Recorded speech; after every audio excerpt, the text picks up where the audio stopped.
suis Mathilde, illustratrice, j'ai une marque de papeterie et je vous montre les coulisses. Bienvenue! Bonjour à tous, bienvenue dans cette première, parce que je pense qu'il y en aura d'autres, session de questions-réponses de 2025. Il y en aura d'autres parce que là, vous avez été nombreux à me poser des questions et en fait, tout au long de l'année, c'est un peu pour ça que j'ai voulu faire cette session-là. Vous êtes toujours nombreux à me poser des questions sur mon travail principalement, mais aussi quelques questions sur mon organisation de travail avec ma vie de famille, tout ça. Donc, du coup, c'est quand même toujours sympa d'échanger et de pouvoir partager si on le peut.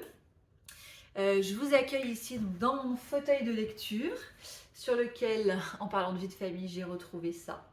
Voilà. Il paraît que ça appartient aux ninjas. Donc voilà. J'en profite pour vous souhaiter une très bonne année 2025 et aussi pour vous remercier pour l'accueil que vous avez fait à tous mes produits en 2024. Donc voilà, je suis super contente de partager ça avec vous. Ça me fait vraiment toujours chaud au cœur ce que vous me répondez, ce que vous m'écrivez sur mes illustrations, mes produits. Donc voilà, je suis super contente. Merci mille fois. Du coup, j'ai classé un peu les questions. Puisqu'il y avait des questions qui se recoupaient. Donc d'abord il y a tout un thème sur le travail évidemment, puis après un petit peu sur moi, et puis pour finir sur 2025. Donc voilà, c'est plus simple par thème, comme ça c'est un peu plus cohérent. Donc m'a d'abord demandé ce que j'ai préféré. C'est une question qui m'a beaucoup fait rire mais qui est revenue plusieurs fois. Ce que j'ai préféré en 2024 et puis ce que j'ai moins aimé, enfin surtout les galères que j'ai pu avoir. Donc ça c'est toujours très rigolo parce que bon, on part toujours de... Enfin, moi en tout cas je pars toujours du principe qu'on apprend plus en tombant qu'en réussissant tout du premier coup. Et du coup pour 2024, alors ce que j'ai préféré évidemment au niveau du travail, alors j'ai eu plein de projets intéressants, mais j'ai adoré lancer évidemment la marque. Ça faisait longtemps que j'y pensais et puis je savais pas trop par quelle boule prendre, quel produit proposer, comment faire, voilà. Et puis ben il y a eu un moment où j'ai vraiment eu envie. Vous m'avez aussi demandé pourquoi j'ai eu envie. J'ai eu envie et ça répond à une autre question. Parce que moi, mon activité principale avant ça, enfin toujours, hein, je fais toujours j'ai toujours ce pan-là de mon activité, mais c'est que je travaille auprès de professionnels. Donc j'ai des commandes personnalisées auprès de professionnels divers. Vous m'avez demandé d'ailleurs, je mélange un peu les questions, mais vous m'avez demandé quel type de professionnel. Donc beaucoup de collectivités, pas mal de valorisation de patrimoine auprès de collectivités, de la communication interne-externe en entreprise, un peu d'édition aussi. Voilà, il y a des choses que je ne fais pas. Vous m'avez demandé si je faisais de l'illustration jeunesse. J'en fais, mais c'est très à la marge. J'ai fait un joli projet là sur la fin d'année par exemple, mais voilà, c'est très très à la marge. Je ne fais pas non plus de motifs par exemple, je ne fais pas de design textile. Petit aparté, j'ai des amis qui le font très bien, coucou Amélie Brode, qui font des... Voilà, mais c'est un métier à part entière dans l'illustration et moi je ne sais pas faire ça. J'en fais un peu dans la papeterie, mais voilà, c'est très à la marge. Donc c'est vraiment voilà, ce que je fais de façon principale, en tout cas c'est ce que je faisais et j'avais envie de dessiner mes dessins en fait sans le filtre client, parce qu'il y a toujours un cahier des charges quand on travaille avec un professionnel. Et là, j'avais envie que ce soit mes illustrations, mes idées, mes couleurs, mes compositions, voilà. Donc du coup, c'est un peu pour ça que j'ai lancé cette marque de papeterie. Ça s'est un peu couplé avec le fait que depuis, je pense, je sais pas depuis combien de temps exactement on travaille ensemble, mais peut-être une année et demie avant de lancer la marque, je travaillais avec mon imprimeur avec qui je travaille toujours aujourd'hui. Donc, qui est Pixis Packaging. Alors autant je donne pas tous mes fournisseurs, mais eux de toute façon ils sont hyper connus à Lyon et dans le monde de l'artisanat et de la création. Ils sont super et j'ai pu vraiment échanger avec eux sur le type de produit que je voulais, le type de papier, enfin voilà, il y avait plein de choses, on a pu faire des tests, enfin ils sont toujours à l'écoute, c'est une entreprise familiale, j'adore. Et du coup, je pense que ça m'a un peu rassurée aussi sur le lancement, parce que mine de rien, oui, il fallait mes illustrations, mais il fallait évidemment aussi que les produits soient top, que j'en sois fière, que je sois contente, que je vous propose des choses de qualité, et que quand vous les receviez, vous disiez pas ah, d'accord, donc l'illustration en fait sur le papier, elle était, enfin sur l'écran justement, elle était jolie, mais en fait sur papier c'est tout pourri. Donc voilà, c'était hyper important, donc Voilà, et les galères, il y en a eu deux trois. Deux trois qui ont été gérées avec, mon imprimeur d'ailleurs, dont une fois, panne de voiture totale, il fallait que j'aille, récupérer, les illustrations. Heureusement que mon imprimeur est la meilleure imprimeur du monde et on a pu s'arranger différemment. Il y a eu ça, il y a eu, je crois que c'était là quand même la plus grosse. Si, j'ai eu mon ordinateur une fois qui a pas démarré. Alors j'ai eu une petite galère qui était apparue, donc courant 2024 et qui va se gérer là, qui est assez rigolote, mais dont je vous parlerai, ça va commencer de se gérer à la fin de la semaine. En fait, on m'a décelé une cataracte. Oui, oui, oui, je n'ai pas 82 ans, hein, j'ai bien même pas 40 ans, mais aux deux yeux, une cataracte congénitale que j'aurais apparemment depuis que je suis donc petite fille et qui se serait un peu développée au fur et à mesure du temps, quoi.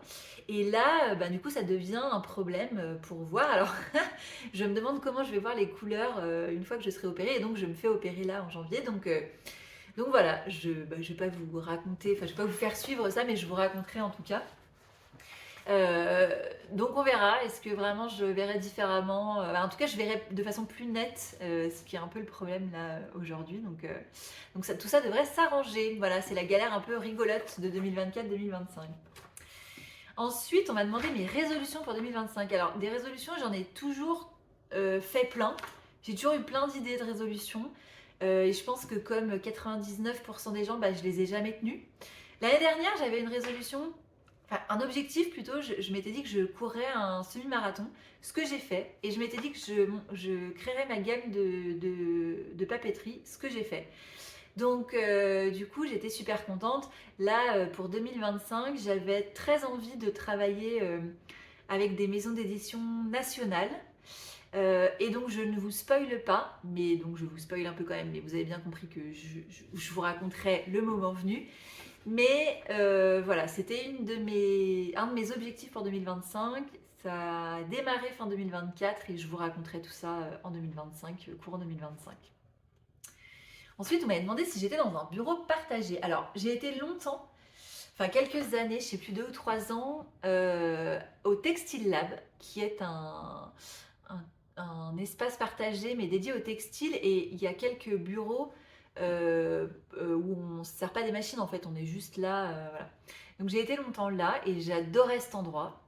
Je ne l'ai pas du tout quitté par gaieté de cœur, mais parce que j'ai déménagé et que du coup j'habitais vraiment beaucoup trop loin, enfin plus loin, et que voilà, les trajets ça valait plus le coup. C'était vraiment parce que bon, un des intérêts d'être en indépendance, c'est quand même aussi que du coup on perd pas de temps ou peu de temps dans les transports. Mais je vous avoue que de travailler chez moi, même si ça a beaucoup d'avantages et que j'aime travailler chez moi, même si j'ai parfois voilà, des rendez-vous à l'extérieur, c'est parfois un peu. Enfin, moi j'ai besoin de voir du monde et d'échanger, donc. Puis tout simplement de sortir de chez soi, comme ça on coupe après avec le travail un peu. Et du coup, pareil, ça va être une nouveauté en 2025. Je vais retourner dans un espace de coworking, un bureau partagé. Je vous en reparlerai en temps voulu.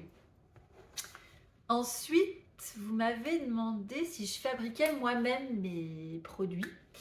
Non. En fait, j'ai un imprimeur qui, moi, je fais l'illustration. Et ensuite, j'ai un imprimeur qui façonne, enfin qui imprime, découpe et façonne les produits. Donc après, on voit ensemble comment, exactement ce que je veux, quel type de produit, tout ça. Mais voilà, c'est l'imprimeur qui fait ça. Donc on a choisi encore une fois le papier, on est parti sur du papier recyclé, mais avant c'était pas ça, on a fait des tasses d'impression, puis eux ils sont équipés, mais voilà, moi je fais pas l'artisanat de fabriquer en fait le papier, le carnet. Avec quel matos je dessine? Alors, pour tout ce qui est projet pro, je dessine, et même là les rendus pour la papeterie, je dessine sur une tablette graphique en utilisant Illustrator. Je ne sais pas me servir de Photoshop, je sais qu'il y en a qui dessinent sur Photoshop. J'ai jamais testé Procreate sur un iPad, enfin voilà. Si, j'ai déjà testé, mais très peu quoi. Après, moi, je dessine beaucoup, beaucoup au crayon. Je fais pas mal de croquis en fait sur carnet ou papier au crayon avant les dessins, avant le rendu sur tablette. Et je fais aussi parfois des tests de couleurs. Alors après, c'est vrai que les tests de couleurs, c'est un peu plus pour le plaisir de peindre à l'aquarelle, à la gouache, voilà, parce qu'en réalité sur tablette, euh, les mélanges de couleurs sont tellement infinis et tellement, enfin voilà, on arrive à avoir un rendu direct, voilà, pour un projet en professionnel, c'est quand même beaucoup plus pratique et rapide. Donc voilà, moi j'utilise ça et j'ai appris en revanche à dessiner de manière très conventionnelle et académique sur tous les médiums, enfin avec tous les médiums et tous les supports qu'on utilise dans les écoles de dessin. Tout. Alors ça, et ben voilà, est-ce que je fais des projets pro ou juste la papeterie? Donc j'ai déjà répondu. Et ensuite, vous m'avez demandé les projets. Donc ce que j'ai préféré en 2024, c'est vrai que ça j'ai pas répondu. Alors j'ai aimé à peu près toutes les illustrations que j'ai faites, mais j'ai eu une vraie grosse préférence pour les plantes et la collection automne. Je sais pas si c'est... Alors dessiner les plantes, je trouve que c'est... Dessiner que des plantes, non, mais comme je l'ai fait en fait avec un personnage, voilà, ça c'est vraiment un truc que j'ai adoré faire et que je referai en 2025. Et la collection automne parce que je crois que ça m'a plongée dans la série Agatha Christie, enfin voilà, que j'adore cette ambiance et cet univers et surtout à l'automne évidemment. D'une manière générale, j'aime beaucoup travailler autour d'un thème défini et qui est une illustration qui représente tout un discours. C'est-à-dire que je ne suis pas illustratrice de BD. Je ne sais pas faire dans plusieurs cases, en fait, plusieurs dessins qui représentent un discours qu'on lit petit à petit. Je préfère l'illustration unique, voilà, pour dire plein de choses. Et après, en projet professionnel, enfin avec des professionnels, il y en a plusieurs. D'abord, j'ai adoré les partenariats que j'ai faits avec Violette et Berlingot. J'ai adoré les puzzles aussi. Vous avez vu plein de puzzles qui sont sortis. Ça, c'était vraiment aussi dans mon top 5. J'ai beaucoup aimé travailler avec la maison Pignol qui est à Lyon. Voilà, ça fait partie des projets que j'ai aimés. Il y a des projets d'édition aussi que j'ai fait et que j'ai vraiment adoré. Globalement, il y a quand même beaucoup de projets que je fais au niveau professionnel qui me plaisent. Je veux dire, il n'y a pas beaucoup de projets où je ressors en me disant oh, j'aurais pas fait comme ça si ça avait été moi. Voilà. Donc j'ai quand même cette chance-là de pouvoir toujours être satisfaite des personnes avec qui je travaille et du rendu final, quoi. Et donc, vous m'avez demandé les projets pour 2025, donc j'y reviendrai à la fin. Je vous expliquerai à la fin ce qui va se passer. Là, je vais vous parler un petit... C'est des questions qui vont plus tourner autour de moi et de mon organisation et pourquoi pas familiale. Alors, on m'a demandé déjà, ça m'a fait beaucoup rire, est-ce que c'est vrai que tu ne bois pas de café? Et cette question, elle est revenue 2 fois. Et ben oui, c'est vrai. Je n'aime pas le café, j'ai jamais aimé ça et je n'aime pas même tous les dérivés. Par exemple, j'aime pas le tiramisu, j'aime pas la glace au café, j'aime pas dès qu'il y a du café, c'est vraiment... Et même l'odeur. Enfin, quand il y a une odeur qu'on n'aime pas, après, on déteste tout le temps. Non, j'aime vraiment pas ça. J'aime le thé, mais vraiment ce que je bois le plus, pardon, et ce que j'aime le plus, c'est vraiment le chocolat chaud et les laits chauds. Enfin, voilà. C'est une vraie vérité. On m'a demandé si j'étais fan de lecture et de plantes. Alors oui. Euh, Je suis fan de plantes, mais je n'ai pas du tout la main verte. Mais heureusement, j'ai un mari qui l'a, donc on peut avoir un jardin qui ressemble un petit peu à quelque chose et des fleurs. Non, je sais vraiment pas faire pousser des plantes. Voilà, j'aime beaucoup le fait de jardiner. Je trouve ça hyper apaisant et reposant, mais je sais pas quelle plante mettre à côté d'une autre pour que ça fasse bien et tout. Je le vois quand c'est fait, mais avant ça, non, donc, mais j'adore en revanche, vraiment j'adore la nature et les plantes et donc du coup c'est pour ça que j'aime aussi les dessiner. Mais je ne sais pas moi les faire pousser, malheureusement. Et la lecture, oui, j'ai toujours lu depuis que je suis toute petite, j'ai beaucoup moins de temps maintenant, mais j'essaye quand même toujours de lire à peu près tous les jours, tous les 2 jours. Voilà. J'ai toujours aimé ça, aimer là où la lecture nous emmène, en fait. Voilà. Quel âge ont tes enfants? Mes enfants ont 7 ans et demi, bientôt 8, et 2 ans et demi. Ils ont 5 ans d'écart, ce sont donc encore finalement des petits enfants. Enfin, à 8 ans, ça y est, on commence un peu à devenir grand, quoi. Là, on est un peu dans le maintenant c'est bon. Ouais. Le petit dernier est encore un petit enfant. Et justement, on m'a demandé comment je faisais pour avoir une activité en freelance avec des enfants en bas âge. Ça- C'est pas facile tous les jours, vous n'êtes pas seul. Parce que la fin de la question c'était, entre parenthèses, moi je ne m'en sors pas. Donc, pas de panique, ça m'arrive aussi hein, d'avoir des moments de ah évidemment, parce que ben, en fait, le métier, n'importe quel métier, je pense, en freelance, en micro, enfin en étant indépendant, c'est très compliqué de gérer le stop du boulot en fait. Ça n'arrive pas. On y pense très souvent. Là, à Noël, j'ai pris quelques jours de vacances où j'ai pas du tout travaillé. Ça fait un bien fou parce que du coup, on met pas le nez dedans, mais en fait, on y pense quand même tous les jours, tout le temps. Alors, il y a des boulots où on n'est pas, où on est salarié et où c'est le cas, hein, mais là, c'est encore plus vrai. Puis, on a envie de. Enfin, moi, j'ai toujours 1000 projets, 1000 idées. Je voudrais tout mettre en œuvre tout de suite. Voilà, mais en fait, il n'y a que 24 heures dans une journée. Donc, j'avais fait le calcul une fois, 4 ou 5 dédiés à mes enfants. Donc, forcément, bah, ça limite un peu si je veux faire un petit peu dodo. Avoir une ou deux activités à l'extérieur. Voilà. Donc, bah, comment on fait? On est très organisé. Moi, j'ai la chance aussi ben, d'être au sein d'une famille où on est deux parents à temps plein. Et donc, voilà, il n'y a pas de. Moi, je travaille plus, toi, tu travailles plus. Non, c'est très, très équitable. Donc, du coup, ça, c'est super. Après, oui, effectivement, le fait d'être en indépendant fait qu'il y a un enfant malade, je peux beaucoup plus facilement m'arrêter, puis retravailler par la suite. Enfin, voilà. C'est un petit peu ce qui est bien lorsqu'on a des enfants petits, c'est la flexibilité des horaires et du planning. C'est aussi un petit peu l'écueil dans lequel il ne faut pas tomber parce qu'on peut très vite se dire oui, je suis à la maison, oui, je peux travailler quand je veux, donc en fait, sur tous les temps où il faudrait gérer les enfants ou gérer la vie de famille, je vais le faire. Je pense que c'est un doux mélange, un doux équilibre à trouver en fait, et surtout être bien entouré quoi. Clairement, je pense que sinon c'est un peu compliqué. Donc voilà. Voilà à peu près. Et donc j'en viens au dernier point et puis surtout les spoils pour 2025. Donc quels sont les prochains thèmes d'illustration pour 2025? Une question qui est revenue plusieurs fois. Est-ce que j'aurai des nouveaux produits en 2025? La réponse est oui. Il y aura de nouveaux produits, il y aura des nouvelles collaborations, il y aura plusieurs nouveautés. Dès la première collection qui sortira donc début mars.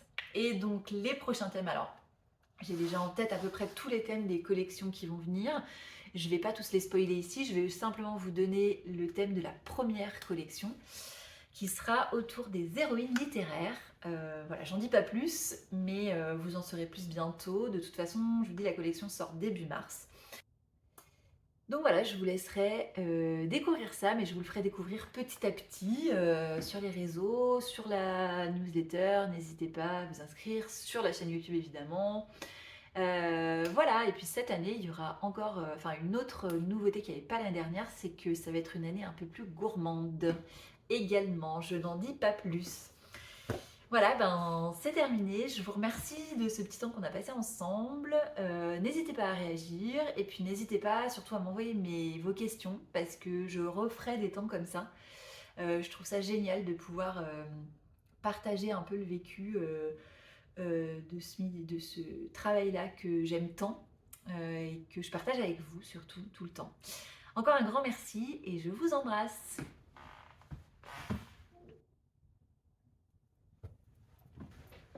Tis, t'as pas vu mes clés? Non. Je pas. fais- Eric de là.